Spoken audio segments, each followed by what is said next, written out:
Hey everyone.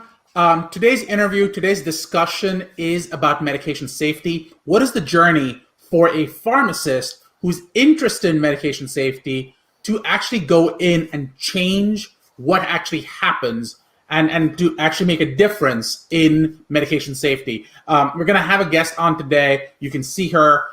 She is, I've never had anyone wave as far as I know, but that is awesome.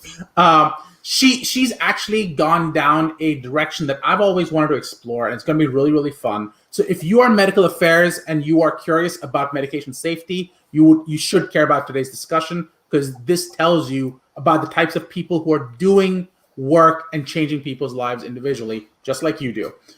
Today's guest has a master's, has a PharmD. She's working at the International Safe Medication Management. She's a fellow at the Institute for Safe Medication Practices, ISMP. I've already mispronounced something in that full title, so I'm going to ask her to repeat it in a way that makes sense.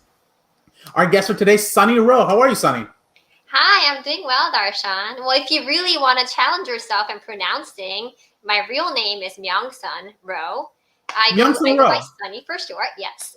And you're right, I'm the International Safe Medication Management Fellow at Institute for Safe Medication Practices, also known as ISMP. Very cool. I do want to put a couple of things in there. We do need our disclosures and stuff for that, and our disclaimers. This is Darshan Talks live stream, and I'm your host, Darshan Kulkarni. I'm an attorney, I'm a pharmacist, and I advise companies with FDA-regulated products. I do have to say that I'm an attorney, but I'm not your attorney. My guest and I are both pharmacists. Neither of us are your pharmacist. So this is neither legal advice nor clinical advice. These are considerations, and they don't necessarily reflect the opinions of the host, the guest, or their employers or their clients. If you like what you hear, please leave a comment, please subscribe, please share. If you're on YouTube, hit the like button and hit the bell icon because it's important. Please feel free to jump in, ask our guests questions. You can always find me on Twitter at Darshan Talks, or go to our website at DarshanTalks.com. You can also find my guests. You can find Sunny or Myung-Sun at on LinkedIn at Sunny Rowe, or you can actually find her on Twitter at Sunny Rowe Pharm.D. So Sunny, how are you today? I'm doing great. How are you, Darshan? Happy holidays. Happy holidays. This is right after Christmas for those people who are looking. And it's been 2021, so I'm guessing most people remember that this was a difficult year for a lot of people. And medication safety was a huge concern this year. So, Sunny, you chose possibly one of the most important years for medication safety in recent memory. So let's start from the beginning. Tell me about your journey getting into medication safety. Why was this something that you wanted to pursue? Yes, so my journey to where I am now. So for those of you who may not know, I actually have a background in special education. I used to be a special education math teacher in Baltimore, Maryland. And from education, I transitioned into pharmacy because it turns out pharmacists are just one big educators. We're educating people all the time, consumers, providers. There's new drugs coming out all the time. And who do they go? Pharmacists, right? Because we're the drug experts.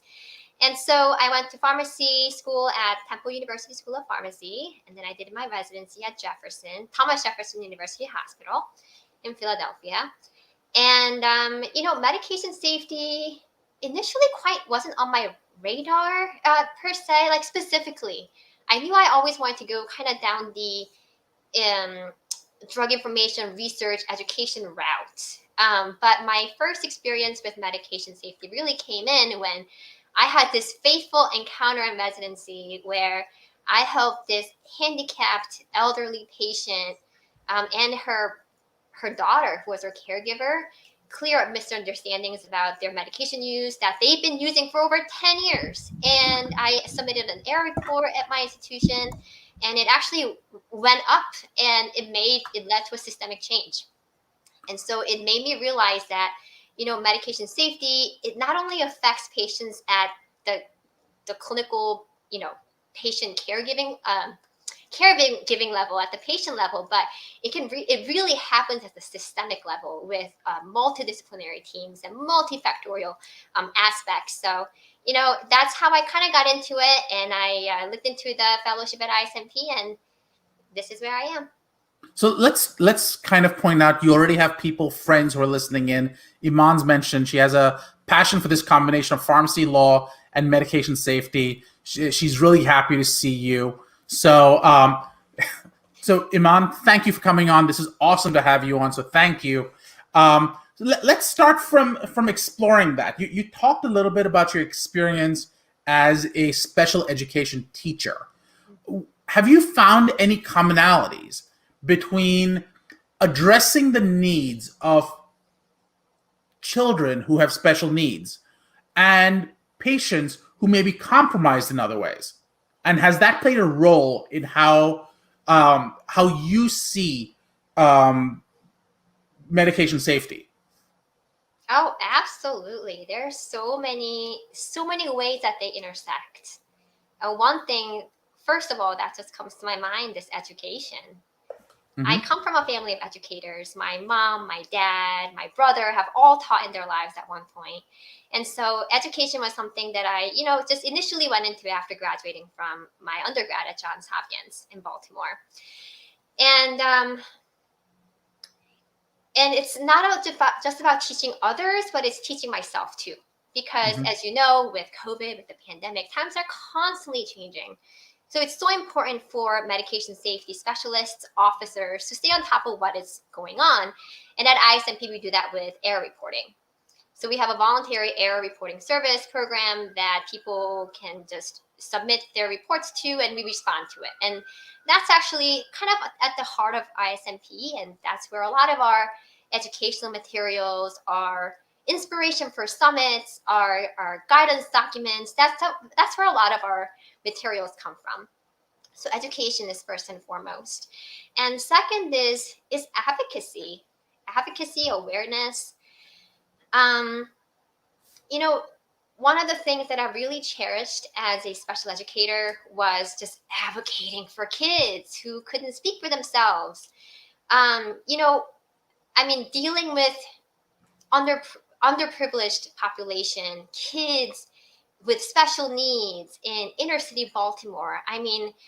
These were kids who, when I didn't see them through a winter break or spring break, they'd come back pounds thinner because they didn't have anything to eat at home. And I just had to be that voice. I had to wear many hats as a special educator, their case manager, their educator, and sometimes just somebody who just found them food in the cafeteria. And in medication safety, I think the advocacy is similar in that we want to protect and advocate for not only the consumers that take the medication, but also the healthcare providers. In that, we've all heard about, maybe not all of us, but a lot of us may have heard about the second victim, or maybe that's not the exact phrase, but essentially, the idea is when a medication error happens or unintended error happens that causes harm to a patient. First of all, is the victim is the patient who unfortunately receives that unintended harm. Right. But the second victim is the healthcare provider who didn't mean to, because which healthcare provider goes into healthcare wanting to harm a patient? Right. And if you really look into medication safety, look into systemic changes, maybe going to some of these root cause analyses, the problems happen in so many ways, in so many different pathways, and sometimes a lot of times in unexpected ways from the top that just trickle down, that just kind of snowball, and the one who in the end gets shamed for it happens to be the healthcare provider. So, a lot of times by making these systemic changes in medication safety, we hope to protect not only the patients and advocate for them, but also advocate for the healthcare providers. So it's so interesting that you're talking about advocating for healthcare providers, because right now, as we know, there's a whole issue around pharmacists saying the amount of work we're expected to do is unsafe for patients. Pharmacists are just saying, I'd rather quit my job and not have a way to live than keep doing what I'm doing and potentially harm my patients. My question for you is pharmacist staffing something that ISMP even looks at? So when we look at root cause analyses, and I've attended a couple as a resident, and then I'm currently doing a lot of practice at ISMP as a fellow. The culture and staffing is one of the key factors that we do look at. And, like at ISMP, we have these 10 elements of medication safety, and they may go from the drug information, patient patient information, drug information, and so on and so forth. And one of them happens to be the environmental factors. So at that time when this error happened, was there enough staffing? Were the staff experienced? Were they following the proper protocol? Did they even know, so there's a lot of, or was there somebody who was filling in for that day as a substitute? So, those are a lot of multifactorial storyline that we do look at. So as you start talking about this multifactorial analysis, one of the key things that I think a lot of people can take away, which I know people struggle with because I have a hard time explaining this to people, and I've done this multiple times, is how do you do a proper root cause analysis? How do you evaluate whether you've come to the true cause, in this case, about medication safety? Oh, well, that is a loaded question, Darshan. I tried to go for the loaded questions. Well, let me tell you this.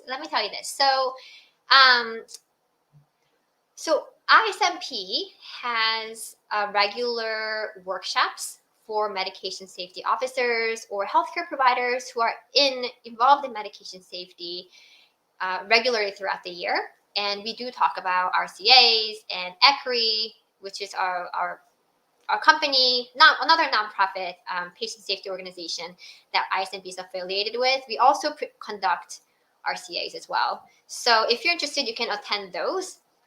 I'm also working on some projects right now that look at how to analyze error reports that lead to RCAs possibly. I don't know if I can really say what is really involved in RCA in just this interview, Darshan. It's really loaded. And also to note, it's like I said, it's multidisciplinary. It's not only the pharmacists who are in there, but the providers, anybody who's involved with that in that incident. It's important to really create a storyline and see where the gaps may have happened. And risk management is a big important part of that. So let's frame the question differently. Okay. Let's ask this question. So let's say there was a patient who took the wrong medication. How does one begin to evaluate why? Because one of the big problems I see when people are doing RCAs, they don't even bother doing the RCA. They jump directly to what's called a CAPA, the corrective or preventative action, to fix the problem. Well, if you don't know what the problem is, how are you fixing it? So, and inevitably, I'd say more often than not, you see education as the way they're going to fix it. We retrained the person, and therefore the problem's gone away. You're kind of going, well, how do you know that education was the problem? You're retraining someone assuming that education was the problem. Maybe the person just didn't care. And that goes to the culture element you were talking about. So if you are, and we don't have to get into the details of this, but I'm more curious at a 80,000, 90,000 foot level, how do you even begin to analyze? I recognize there are many, many steps, and it's each step is different depending on the facts in front of you. But and I'll tell you what I tell people, and feel free to sort of add to it. I say ask the question why. I ask the question why not once, not twice, not 3 times. You may have to actually go all the way to like 7 or 8 times to see what the actual root cause was. And if you say that, oh, the person gave the wrong medication, fine. Why did they give the wrong medication? Because the technician dropped it off in that location. Well, why did the technician drop it off in that location? Because the technician makes their rounds that goes in that order and was just placed in the wrong location. Well, why was it placed in that wrong location? Well, the technician made a mistake. I'm not there yet. Does the technician have a specific way they order things? Do we need to have a specific, like, is it about streamlining? Is it about checklists? Is it about retraining? If we attribute everything to a training problem, nothing's going to get fixed, because there are training problems, but more often than not, it's not because of lack of knowledge. It's usually something more. So when you're tackling a situation like wrong medication was given, how do you begin to do that analysis? Well, I recognize there's more. Well, first of all, I love your whys. We can never ask too many whys. And to add on top of that, one thing that we really value at ISMP is storytelling. So our error reporting, we call them qualitative. So I know a lot of institutions, they have error reporting systems, and some institutions may focus more on the quantity of these error reports. However, at ISMP, it's all about storytelling. They're qualitative. And from there, you find out not only one, but there are a lot of there usually are multiple causes, root causes to a problem.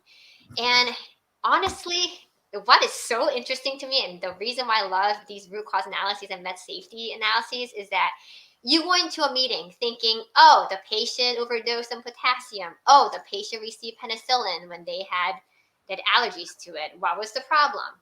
Right? It seems simple enough. Maybe somebody misprescribed, the doctor misprescribed, or the nurse misgave it, or the pharmacist didn't verify correctly. Yeah. But a lot of times the problem, the root cause, goes so much beyond that and so much farther than that. And you talked about education.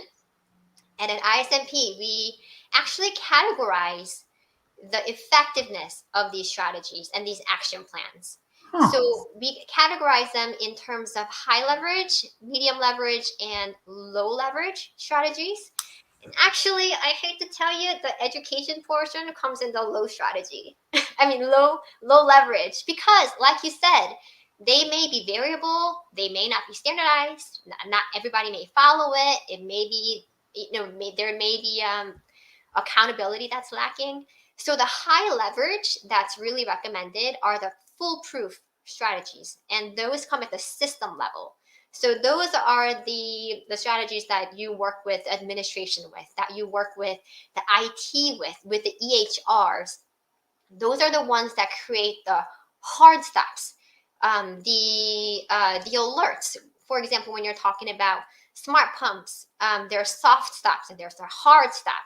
So these are, there's, with technology, there's absolutely, unless you program it, well, depending on how you program it, there's little variation. There's very high reliability. So those are really the high leverage strategies that we try to go for. Is this the article that you can see on the screen? Is that the one you're referring to? 10 strategies to reduce medication errors. There are many, many, many articles at ISMP, and that may be one of them. Fair enough. That is fair. Let's see if we can find what drug topics had on the topic. But for example, so since I started my residency this year, and I started in July, we had 2 big summits. So summits at ISMP means that we gather a group of experts on a topic, and we give them different controversial, or not always controversial, but certain topics for discussion, and they just discuss it out. And then from there, we come up with guidelines. And these are kind of frontier pushing, trailblazing guidelines. So back in September, we had a summit on IV compounding technology. In November, we had our summit in perioperative setting medication safety. So I helped a lot with the IV compounding technology. And we had 3 days of our summit. First day was dedicated to parenteral nutrition compounders. Second day was dedicated to, it was the IV workflow programs. And then the last one was the IV compounding robots. So, hopefully this year we'll become, or soon in a few months, we'll be coming up with the guidelines on how to use safely the IV compounding technology. There's a lot of literature out there on the effectiveness of these technology, on these IV workflow systems or IV robots.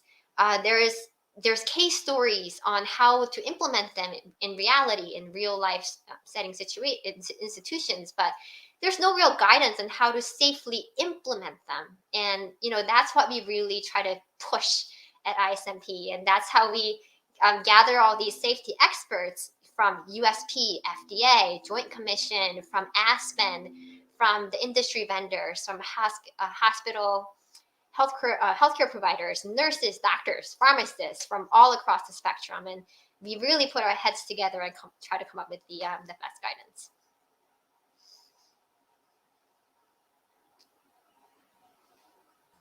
Sorry, I had myself muted. So you found yourself going, you know what? What I want to do is I want to help address these gaps in communication. Here's a question, by the way. What are your thoughts on artificial intelligence dispensers to help prevent incorrect dosages? I don't know if I've ever heard of AI dispensers. I've seen automated dispensers, but I've never seen an AI dispenser. Have you? I have not personally. Although ISMP, we are really big fans of technology. So if you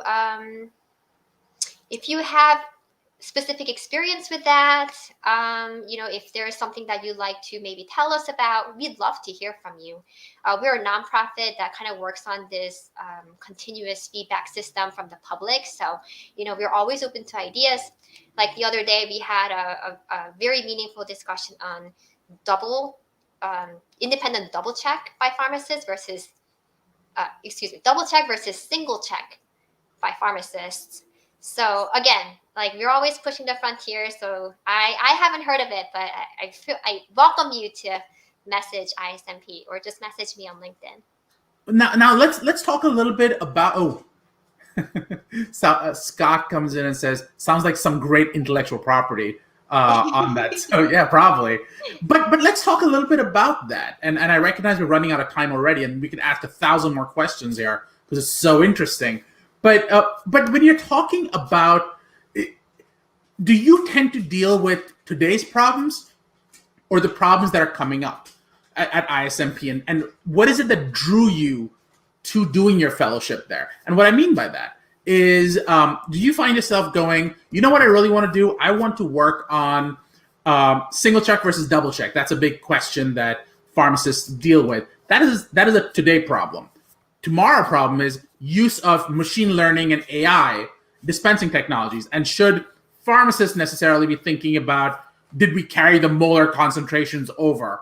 Or is this the right dosage for a patient? Shouldn't an AI do that better? Which issues do you find yourself tackling? And do you find that tomorrow's problems are interesting but not relevant yet? Or do you find today's problems are boring and kind of stuck in the mud? So how do you analyze that?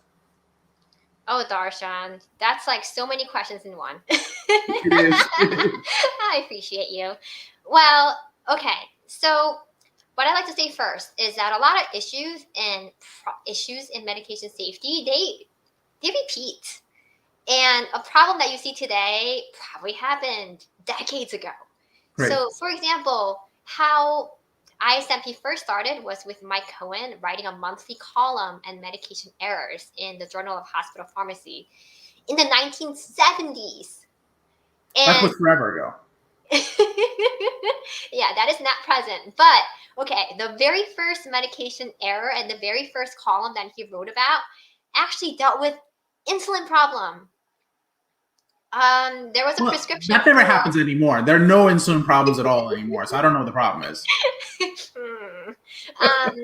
So the first error involved subcutaneous insulin being prescribed for 4 units, but it was written with a 4U, and the U was mistaken as a 0, so the patient overdosed tenfold with the 40 units. And you might think in the time of EHR today, people aren't really handwriting anymore. Or you might think there's all these alerts and these safeguards and these proof guards that these aren't happening anymore. Well, guess what, Darshan? I saw really badly written prescriptions just a few months ago. And you know about this. I volunteered at the Philadelphia International Airport for the incoming refugees. And I was kind of running the pharmacy down there, kind of this very last minute rudimentary type of pharmacy, giving out medications for the refugees that were coming in. And I saw all kinds of things I could not read. And not only, again, just not only even on insulin, not only on illegible prescriptions, these medications repeat over and over and over. And in terms of tackling them today and the present and the past and the future, what I like to think about medication safety is kind of what I like to think of myself in medication safety is, one, a problem solver. If there's a problem, we solve them. We respond to these error reports and we come up with solutions for them. If there's not a solution, like the saline shortage that's going on right now nationally, we try to come up with creative alternatives for them that they can consider in their institutions. Second is we are detectives. Like I mentioned, root cause analysis. It's really fun.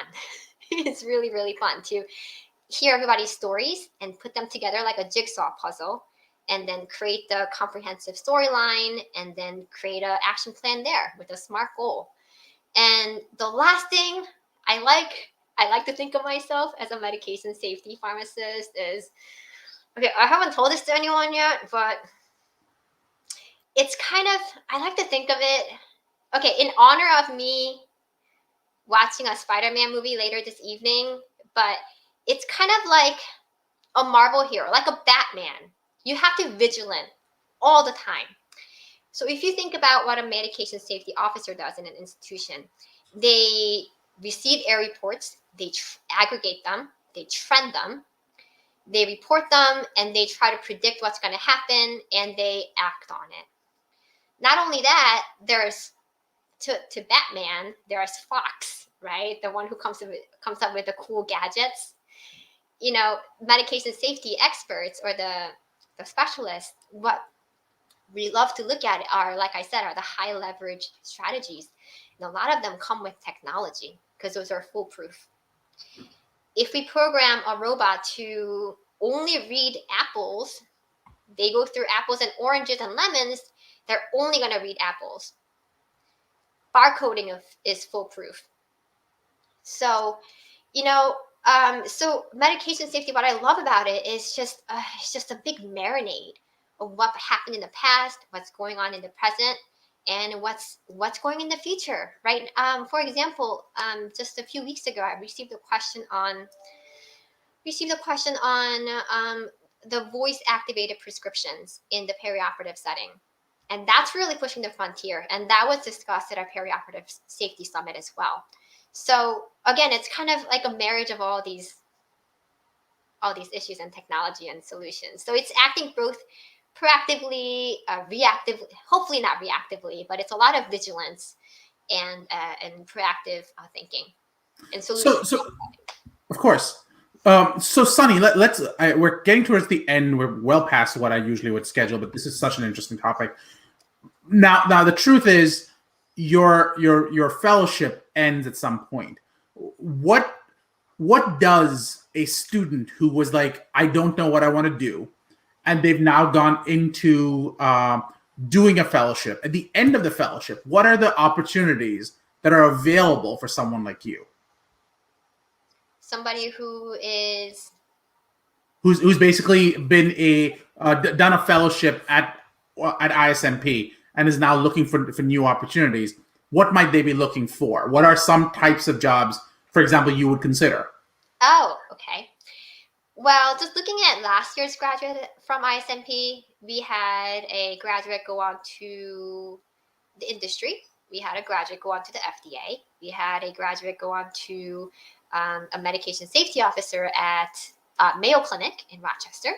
And then we had another become independent consultant. So it's such a variety. So I'm kind of at a crossroads right now, having completed half of my my fellowship. So it's a really exciting time and unknown time. But again, I've learned so much, and I have great mentors at ISMP.